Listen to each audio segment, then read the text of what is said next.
नमस्कार, मैं हूं आपके साथ इश्तियाक अहमद और आप देख रहे हैं आर्य न्यूज। रुक करेंगे इस वक्त उत्तराखंड की खबरों पर। देहरादून से पिथौरागढ़ तक हवाई सेवा का संचालन थमने के बाद अब केंद्र सरकार उत्तराखंड में उड़ान योजना के तहत हल्द्वानी से पिथौरागढ़ तक हेलीकॉप्टर सेवा संचालित करने की तैयारी कर रहा है। इसके लिए विभिन्न हेलीकॉप्टर कंपनियों से बात भी शुरू हो गई है। प्रदेश में उड़ान सेवा के तहत देहरादून पिथौरागढ़ मार्ग पर 9 सीटर विमान की हवाई सेवा शुरू की गई थी। यह हवाई सेवा सप्ताह में 2 दिन देहरादून से पिथौरागढ़ और पिथौरागढ़ से देहरादून के बीच संचालित होती थी। शुरुआत में तो हवाई सेवा ठीक चली, लेकिन फिर ये धीरे धीरे लड़खड़ाने लगी। विमान में तकनीकी खामी आने के बाद इसका संचालन अनियमित हो गया था। बीते वर्ष मार्च में कंपनी ने इस मार्ग पर हवाई सेवा संचालित करने से हाथ खड़े कर दिए थे। इसे देखते हुए प्रदेश सरकार ने केंद्र में दस्तक देते हुए इस मार्ग पर नए सिरे से हवाई सेवा शुरू करने के लिए टेंडर करने का अनुरोध भी किया।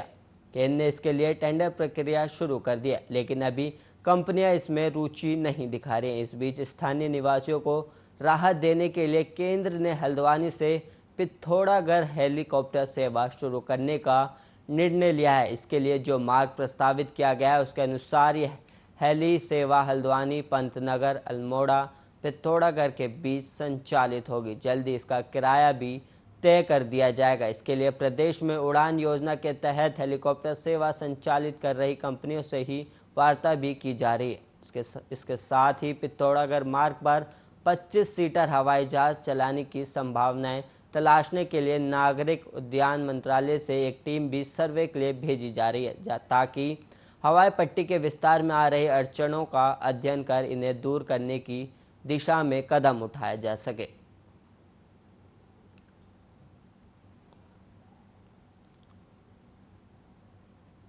और वहीं हाईकोर्ट ने प्रदेश के विभिन्न जिला न्यायालयों और अधीनस्थ न्यायालय में कार्यरत सिविल जज समेत अन्य जजों के कार्यक्षेत्र में फेरबदल कर उन्हें स्थानांतरित किया है। इसके अलावा उत्तराखंड न्यायिक सेवा के नए बैच के नवनियुक्त जजों को भी तैनाती दी गई है। हाईकोर्ट के रजिस्ट्रार जनरल धनंजय चतुर्वेदी की ओर से जारी अधिसूचना में न्यायिक मजिस्ट्रेट देहरादून प्रकाश चंद्र को न्यायिक मजिस्ट्रेट मसूरी और अपर सिविल जज को रुद्रपुर उधम सिंह नगर, जसप्रीत कौर को प्रथम अपर सिविल जज जुडिशियल हल्द्वानी जिला नैनीताल स्थानांतरित किया गया है।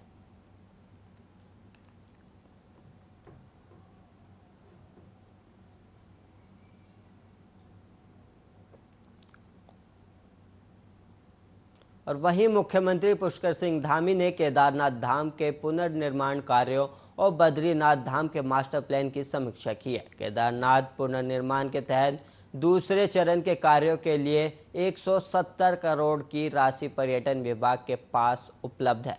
वहीं बद्रीनाथ धाम को स्पिरिचुअल हिल स्मार्ट सिटी के रूप में विकसित करने के लिए तैयार मास्टर प्लान के अनुसार कार्यों की DPR तैयार की जा रही है। जल्द ही मुख्यमंत्री केदारनाथ का दौरान का पुनर्निर्माण कार्यों का निरीक्षण करेंगे। गुरुवार को सचिवालय में मुख्यमंत्री ने केदारनाथ धाम में चल रहे निर्माण कार्यों और बद्रीनाथ धाम के मास्टर प्लान की प्रगति की समीक्षा की थी।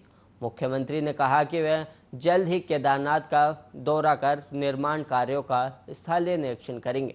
उन्होंने आगे कहा कि केदारनाथ पुनर्निर्माण कार्य और बद्रीनाथ धाम के मास्टर प्लान के अनुसार किए जाने वाले विभिन्न निर्माण कार्यों में तेजी लाई जाए। उन्होंने निर्देश भी दिया कि इन योजनाओं का क्रियान्वयन प्रधानमंत्री नरेंद्र मोदी के विजन के अनुसार किया जाना सुनिश्चित किया जाए। मुख्यमंत्री ने आगे कहा कि केदारनाथ की तरह बद्रीनाथ मंदिर परिसर के सौंदर्यीकरण, river front, lake front development, arrival plaza और कार्यों की DPR तैयार करने में जल्दी करने को कहा है। उन्होंने निर्माण कार्यों में तेजी लाने के लिए लोक निर्माण विभाग का अलग से डिवीजन बनाने के भी निर्देश दिए हैं।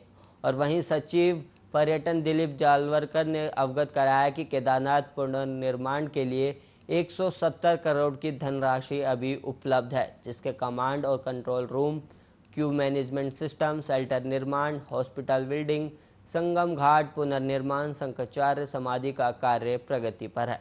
और उन्होंने आगे बताया कि केदारनाथ के पुनर्निर्माण के दूसरे चरण के कार्य भी जल्द ही शुरू किए जाएंगे।